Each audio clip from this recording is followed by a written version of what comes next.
Magandang araw no, higit sa lahat sa ating dakilang Diyos Ama at sa inyong lahat mga kabayan. Mga kabayan, yung pag-usapan po natin yung sa Marcos no.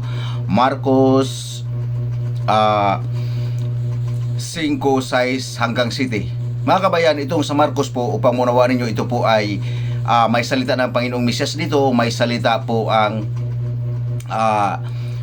mga pagano no, pero mas ang pagano dito mga kabayan no, mas medyo marami ang salita ng pagano sa Marcos 5:6 hanggang 7. So basahin po natin ito mga kabayan. So ito yung mga kabayan no, sa Marcos no, Marcos 13:5-6 hanggang 7 no. So ganito ang masabi mga kabayan to, ako ano ito mga kabayan tawag ito, pakinggan niyo po itong salita ng pagano no, pagano itong salita ito sa 5. Sinabi sa kanila ni Jesus, mag-ingat kayo upang hindi kayo malinlang ninuman. Salita po ng pagano. Dito tuloy po natin sa 6. Pagano pa rin po salita ito mga kabayan no.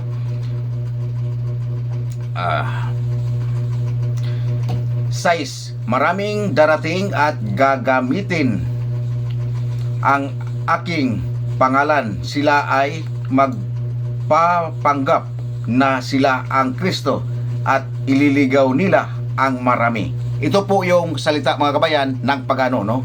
So binagay-bagay po nila mga kabayan upang maidugtong lang yung salita ng Panginoon no.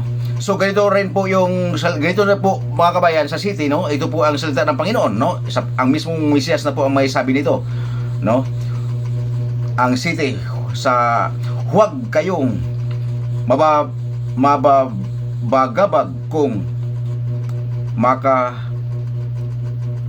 kayo ng mga digmaan at mga usap-usapan tungkol sa digmaan. Dapat mangyari ang mga ito, ngunit hindi pa ang wakas. So ito lang po yung salita ng ating Panginoong Mesiyas no.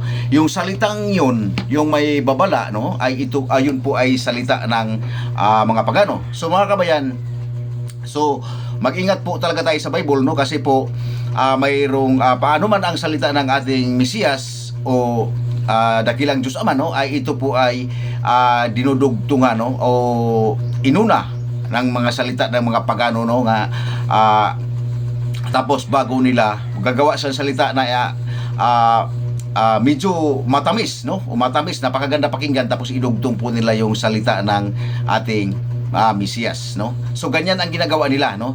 Tapos nung una namang na-discover natin, una muna no, una muna ang salita ng Panginoong Mesiyas o sa dakilang Diyos Ama bago po idinugtong ang kanilang salita. So mga kabayan, mag-ingat po tayo kasi kukunti lang po talaga rito ang salita ng ating Panginoong Mesiyas o sa ating dakilang Diyos Ama. Ito po ang napakarami itong sa pagano upang maunawaan ninyo mga kabayan.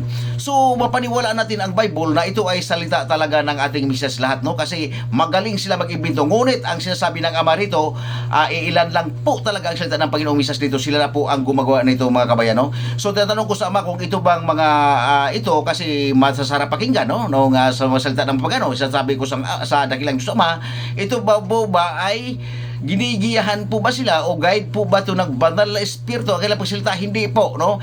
Ito po ay gawa-gawa lang po nila mga kabayan no, upang maitayo po ang masama nilang binabalak no, ang religion no, upang munawaan niyo mga kabayan, upang munawaan niyo, ito po yung katotohanan no, sasabi tayong dakilang Diyos Ama no. Dahil po to sa masama nilang balak, kaya po no, ang kukunting salita ng ating Panginoon, dinagdagan po nilang napakaraming matamis na salita upang munawaan niyo mga kabayan, dahil po ito sa kanilang binabalak na magtayo sila ng napakalaking business ang religion. Ito na po yung mga kabayan. Mga kabayan, pag-usapan natin ngayon mga kabayan, kung mayroon po bang pag-usapan dito na mga kabayan, kung mayroon po bang Kristo, Kristiyano, Kristyanismo, mga kabayan, na ikuan ko ito, na i-vlog ko na po ito sa inyo. Wala po talagang Kristo, hindi po kilala ng ating dakilang Diyos Ama ang Kristo. At Kristiyano, Kristyanismo, dahil po mga kabayan, ito ay sinasabi nating dakilang Diyos Ama, ito po ay gawa lahat ng mga pagano. No, kasi po ang kanyang anak, ang Mesiyas lang po talaga, yun lang po talaga ang tagapagligtas sa sanlibutan ito, no? Ito po ang sinasabi nating dakilang Diyos Ama. Wala pong Kristong tagapagligtas, mga kabayan, pagmunawaan ninyo, wala po. No, hindi po kilala ng ating dakilang Diyos Ama ang Kristo at ang Kristiyano, Kristyanismo, hindi po talaga kilala natin dakilang Diyos Ama, mga kabayan. Upang maunawaan nyo, so mga kabayan, no, hanggang dito lang po, no, magandang araw, hisa sa lahat sa ating dakilang Diyos Ama sa inyo lahat, mga kabayan.